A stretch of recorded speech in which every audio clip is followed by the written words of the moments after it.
So, his supporters are attacked, and he, Donald Trump, to blame? Conservative Review's DENEEN BORELLI says that is absurd, but Democrat strategist Liz Chadderdon says Trump does bear some responsibility. DENEEN, to you first. Mob violence. Who do you blame?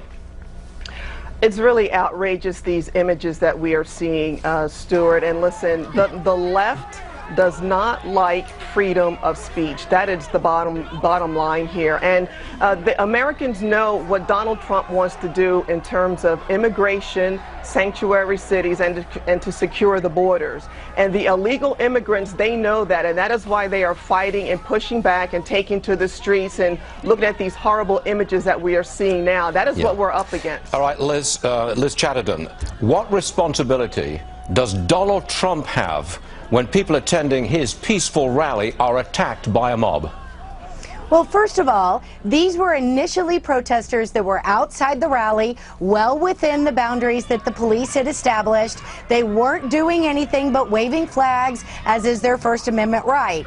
Now, I do think that there was error on both sides. As the Trump rally got out and his supporters also went into the streets, things began to happen. And frankly, when Donald Trump says that Mexican immigrants are rapists and that laziness is rampant among black people, I think you're going to see some fervor and some anger amongst those people. Liz, does that excuse burning the American flag and waving the Mexican flag in the face of an American presidential candidate? It is legal in this country under the First Amendment to burn a flag. I'm discussing the morality of it. That is the way it is. In this country, it is freedom of speech. Stuart, it's disgusting to see the American flag burned here in the United States. Yes, it's freedom of speech, but it's utterly disgusting. And the mayor of San Jose really did not stand up for the citizens who were peacefully out on the streets to attend the rally and were trying to go home after these events. These people were followed, they were intimidated, people were attacked. It's utterly ridiculous what is happening here. And again, this all goes back to people who have a problem with the policies and laws that are in this country when it comes to illegal immigrants being here, and they have cover in these sanctuary cities. That is part of the problem. Liz, do you find it provocative when you wave the Mexican flag at an American presidential candidate? Not at all. That's not provocative? Not at all. Now, a presidential candidate that has referred to many Mexicans as rapists. Okay, let me ask you this. But Let's suppose, no, I absolutely think they had the right to wave that flag. Liz. Let me ask you this.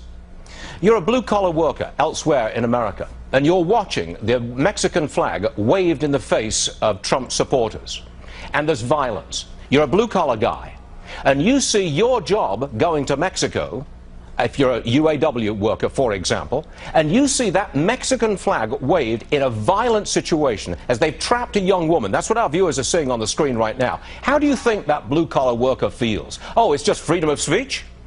Well, in all honesty, if that blue-collar worker had attended public schools all the way through high school, and I'm sure he or she did, they would understand that freedom of speech covers all speech. And waving a flag, any flag, in America is legal. Okay. Punching someone in the face is not. DENEEN, will you respond to that, please? Both sides did that last night. If they're so proud of their Mexican flags, why don't they stay in Mexico? How dare they come to the United States? That's ridiculous. And incite such violence and intimidation. It's just ridiculous. It is unnecessary. No, you're ridiculous because you don't want to even answer this question. This is a country of immigrants. This is a country built on the back of immigrants. Legally. And you're saying right now that Mexicans should go back across the border? Okay, Liz and DENEEN, listen to me.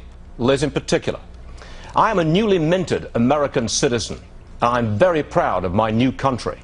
I think that is provocative in the extreme when I see the Mexican flag waved in the face of an American presidential candidate. Those demonstrators do not accept that California is California. They think it's part of Mexico. And I am offended. That is not true. They do believe that. No, they do not. That is not true.